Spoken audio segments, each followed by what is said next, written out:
আমার সকল বন্ধুকে গণেশ চতুর্থীর শুভেচ্ছা জানিয়ে আজকে ভিডিওটি শুরু করছি। কাছে এবং দূরে যে যেখান থেকেই এই ভিডিওটি দেখছেন আশা করি সবাই ভালো আছেন, সুস্থ আছেন। ভগবানের আশীর্বাদে আমরাও ভালো আছি।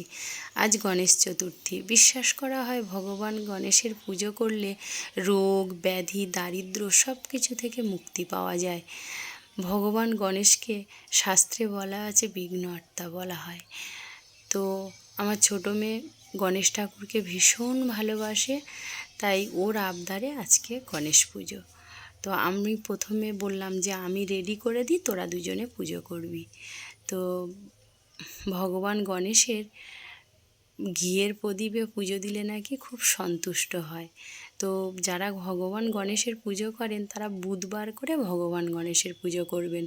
আর প্রতি বুধবার এক সপ্তাহে একদিন ঘিয়ের প্রদীপ জ্বালালে ভালো হয় আর কি। এই যে আমি রেডি করে দিয়েছি, ও আরতি করে নিল ঠাকুরকে, এবার ঠাকুরকে স্নান করাবে। তো বড় মেয়ে পঞ্চামৃতটা রেডি করে নিচ্ছে।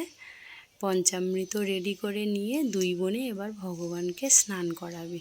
যে পাত্রে স্নান করাবে সেটাতে কেশর চন্দন দিয়ে ওং চিহ্ন এঁকে নিচ্ছে। ভগবান শিবের যা যা পছন্দ ভগবান গণেশেরও তাই তাই পছন্দ। নমো গণেশায় নমো নমো, নমো গণেশায় নমো নমো। পঞ্চামৃত দিয়ে স্নান করানো কমপ্লিট হয়ে গেছে। এবার জলটা পাল্টে পবিত্র সুগন্ধি জল দিয়ে স্নান করাতে হবে, তাই জলটা বানিয়ে নিয়ে ওরা পবিত্র জল দিয়ে স্নান করিয়ে নিল। গণেশায় নমো নমো, গণেশায় নমো নমো, গণেশায় নমো নমো, গণেশায় নমো।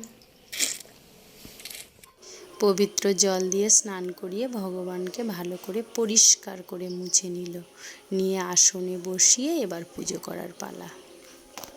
গঙ্গণেশায় নমো নমঃ, গঙ্গণেশায় নমো নমঃ, গঙ্গণেশায় নমো নমঃ, গঙ্গণেশায় নমো নমঃ,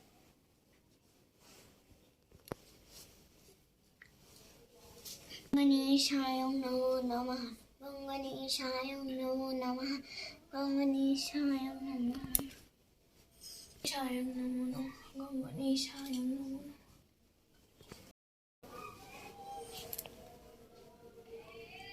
গণেশায় নমো নমঃ, গণেশায় নমো নমঃ, গণেশায় নমো নমঃ। ভগবান গণেশের লাল চন্দন ভীষণ পছন্দের, তাই ভগবান গণেশের একটু লাল চন্দনের ফোঁটা একটু সিঁদুরের ফোঁটা দিয়ে দিল, একসাথে ঋদ্ধি আর সিদ্ধিকেও ফোঁটা দিল। ভগবান গণেশের দুই পাশে দুটো পান পাতার উপরে একটু আতপ চাল দিয়ে গোটা সুপারিতে মৌলি সুতো জড়িয়ে ঋদ্ধি সিদ্ধিকে প্রতিষ্ঠা করে নিয়েছি। নিয়ে বস্ত্র হিসাবে মৌলি সুতো দেওয়া হয়েছে, আর একটা ছোট পান পাতায় করে একটু গোটা হলুদ গোটা সুপারি 1 টাকা ফুল আর দূর্বা নিবেদন করতে হয় ভগবানকে। তো আমার পান ছিল না বলে আমি ছোট্ট প্লেটে করে দিয়েছি। আজকের ব্লগটা এই পর্যন্ত, আবার দেখা হবে পরবর্তী ব্লগে। ততক্ষণ আপনারা ভালো থাকুন, সুস্থ থাকুন।